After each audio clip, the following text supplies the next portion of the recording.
Desgraciadamente el Estado se queda mucho en el orden público. Decía en El Príncipe, Maquiavelo, tienes dos herramientas, la ley y la fuerza. Si no te sirve la ley, ocupa la fuerza. ¿Sí? Es donde quedamos. Y es lo que aplica, ¿no?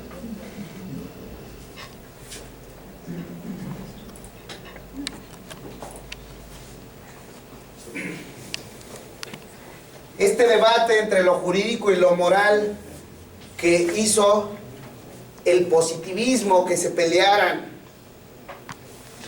que por acuerdo del cientificismo, que es lo que comento ahí en el texto, el cientificismo hacía a un lado a las ciencias sociales, porque decía, bueno, es que no estás aplicando un método científico al que le llaman el científico, que es observación, experimentación, hipótesis, conclusión y ley, ¿no? Si quiere. ¿Sí? ¿Cómo podemos hacer esto en una sociedad?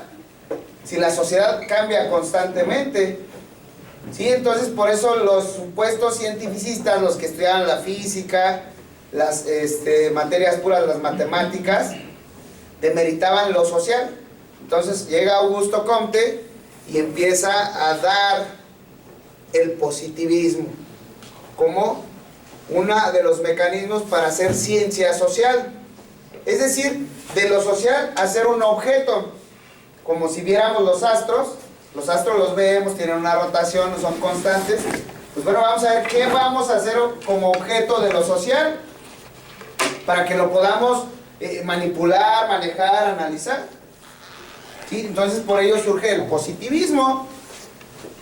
Eso en lo social con Augusto Comte. Y en lo jurídico, Kelsen se encarga de decir, la ley es el derecho.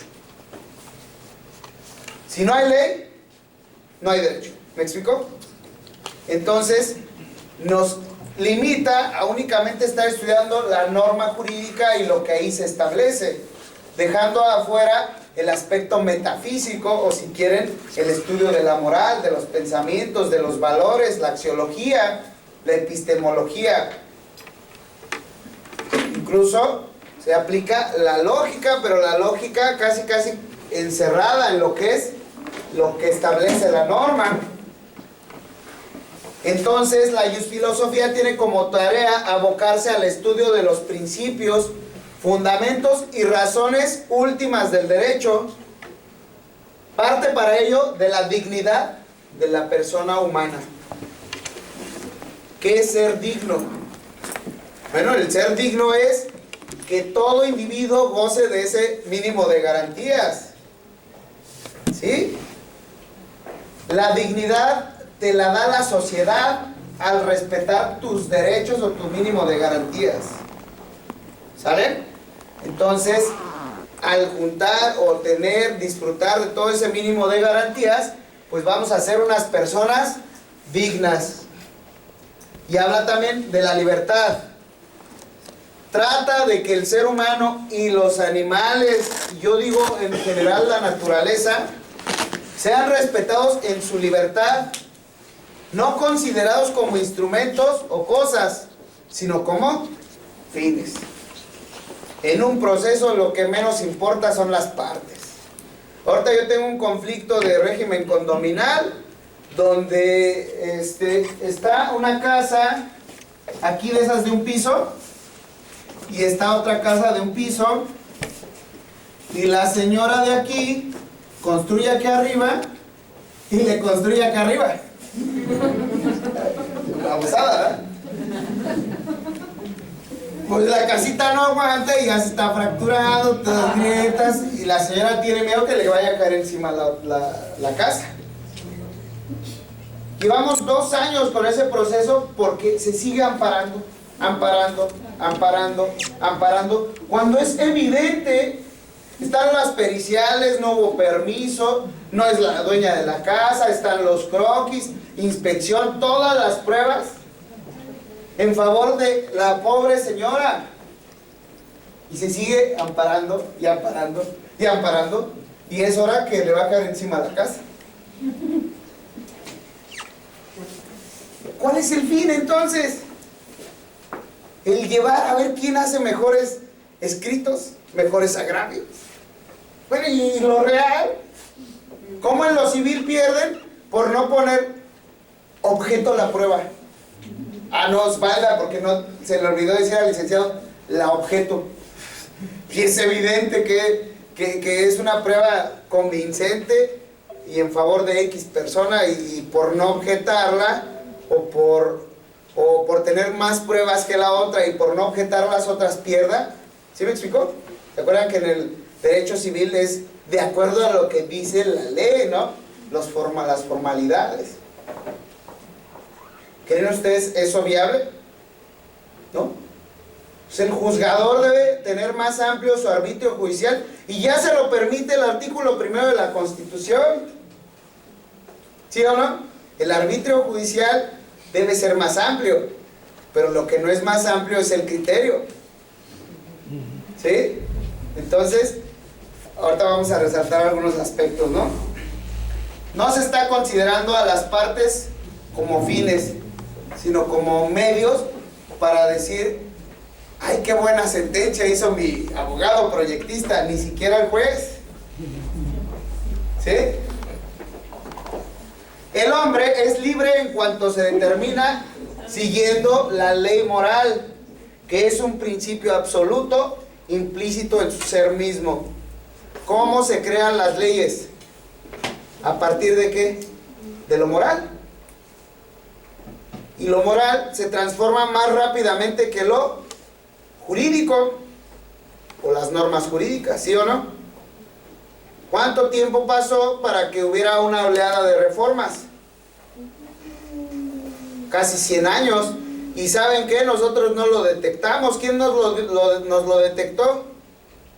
La Corte Interamericana de Derechos Inhumanos, perdón, de Humanos. ¿Sí o no? Nos tuvo que decir un organismo latinoamericano, internacional: oye, gobierno mexicano, estás mal en todo lo que estás haciendo, debes darle respeto a los derechos humanos. Bueno, ¿y nosotros qué no pensamos o qué? Ah, no, vamos a traer a los argentinos porque ellos sí son muy buenos en las periciales, para que nos digan si los cadáveres calcinados que encontraron son de los de Ayotzinapa. Ah, porque los mexicanos no sabemos. Estamos chiquitos. ¿Sí? ¿No les da esto pena? Pues qué vergüenza, para que nos dijeran: ah, es que no se pudo determinar porque no alcanzaron las muestras. ¿No? ¿Sí subieron el resultado de la pericial? No. ¿A esa fue? No se pudo determinar si eran o no eran porque las muestras estaban destruidas, estaban mutiladas las muestras porque estaban quemados. ¿Sí me explicó? Pues qué burla, ¿no? Entonces, ¿para qué tenemos todo un sistema? Mejor vamos a someternos a la voluntad de personas más capaces. Qué triste, ¿no? Fíjense, qué triste. Dentro del modelo sistémico de la enseñanza-aprendizaje, resalto en el apartado de la investigación colaborativa la importancia que le han dado a la prueba científica en Estados Unidos. ¿Y qué rubros debe tener para efecto de que podamos considerarla como válida? En una averiguación, bueno, ahora ya en la investigación, dentro de la carpeta de investigación, ¿cuántas veces el Ministerio Público ha hecho su pliego de entrevista, de preguntas para entrevistas, preguntas abiertas y cerradas, de acuerdo al estudio que está realizando? ¿Cuándo? Ah, no te hagas, no te hagas, tú te lo robaste. No, que no. Ah, sí te lo robaste. No, que no. Que sí te lo robaste. Bueno, sí. No, bueno. No hay preguntas previamente realizadas. ¿Por qué? Porque dentro de las carreras no se nos enseña a ser minucioso e investigador. ¿Sí o no? Vemos metodología de la investigación. Ya vamos a hacer las tarjetitas, ¿no? De llenado de información y que planteamiento del problema, y no sabemos.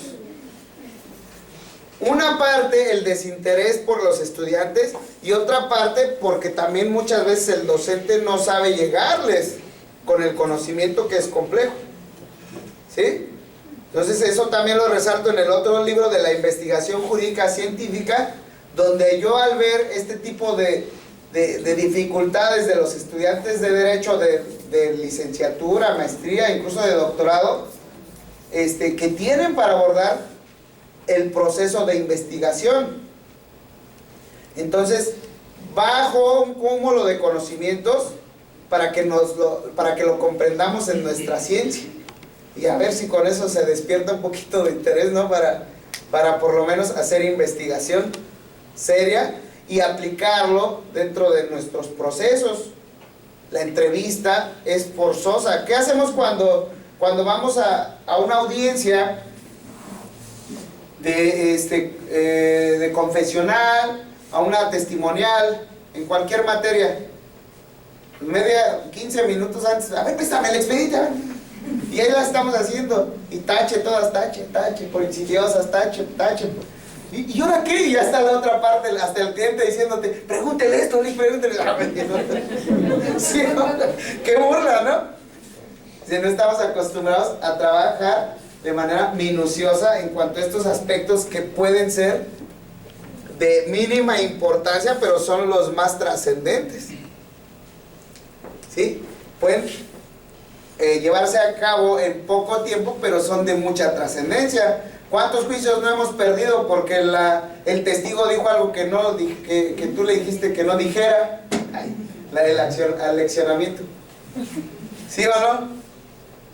Una testimonial mal hecha.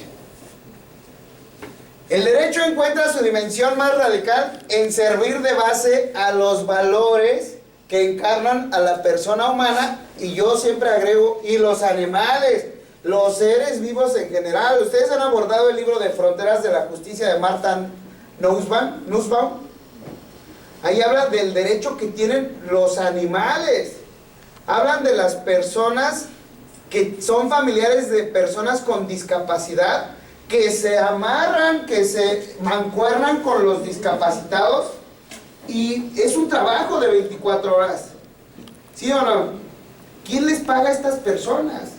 El Estado debería pagarles una cantidad, un sueldo a las personas que se dedican a cuidar a personas discapacitadas. No combatir el hambre. Ay, vamos a combatir el hambre porque en México somos hambrientos. ¿Sí? Desde el programa dice, vamos a combatir el hambre. ¿Con qué? Con despensitas. ¿Sí me explicó?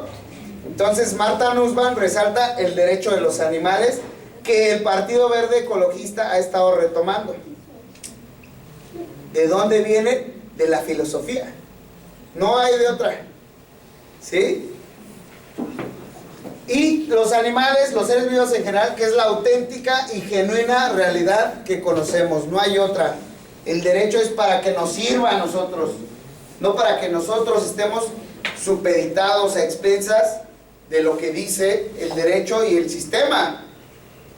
Se pretende buscar el derecho ideal en realidad. ¿Cómo?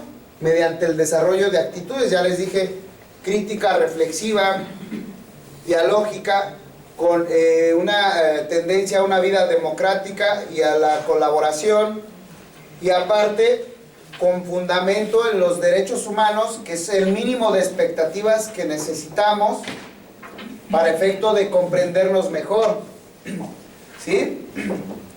Y claro, con la búsqueda de los ideales de lo que llamamos la ciencia jurídica. ¿Se acuerdan de los fines? Con la búsqueda de eso. ¿Qué se busca en los sistemas actuales, en el sistema mexicano actual? Emparentar la moral y lo jurídico. Sócrates es un ejemplo de cómo las consecuencias adversas que atrae, mejor dicho, de las consecuencias adversas que atrae el debate o el conflicto entre lo moral y lo jurídico. Es un claro ejemplo. ¿Qué pasó? Van a balacear. No espante. ¿Sí? Bajo esta perspectiva, Sócrates se le acusaba de ser un corruptor de menores, que iba en contra de la religión, porque los estaba enseñando ¿a qué? A pensar, a criticar el sistema, a ver por sus ideales. Le dicen a Sócrates: tienes dos opciones, sentencia a muerte tomando la cicuta, o retráctate de todo lo que has dicho y pide perdón. Y todos sus estudiantes: Sócrates, retráctate, no te preocupes, retráctate. Y dice Sócrates: no, porque si yo me retracto, entonces ¿cómo va a permear mi pensamiento en sus ideales, en su ideología?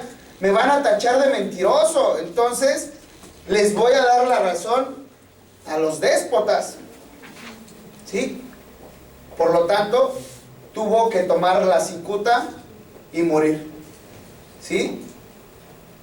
El derecho, aplicación del derecho histórico en ese momento, puede atraer consecuencias adversas si no contempla lo moral, ¿sí? Es un claro ejemplo la muerte de Sócrates entre la colisión de lo justo moral y lo justo legal. ¿Se acuerdan ustedes? A mí no me gusta hablar de justicia, pero valga el término para comprendernos en este tema, ¿sí? Lo que la conciencia social del pueblo considera como bueno, queremos que el Estado lo promulgue como derecho. Yo aquí corregiría como norma jurídica, porque bajo esta visión el derecho, como ya lo dijimos, engloba lo moral y lo jurídico, ¿sí? Forzosamente. Ulpiano dijo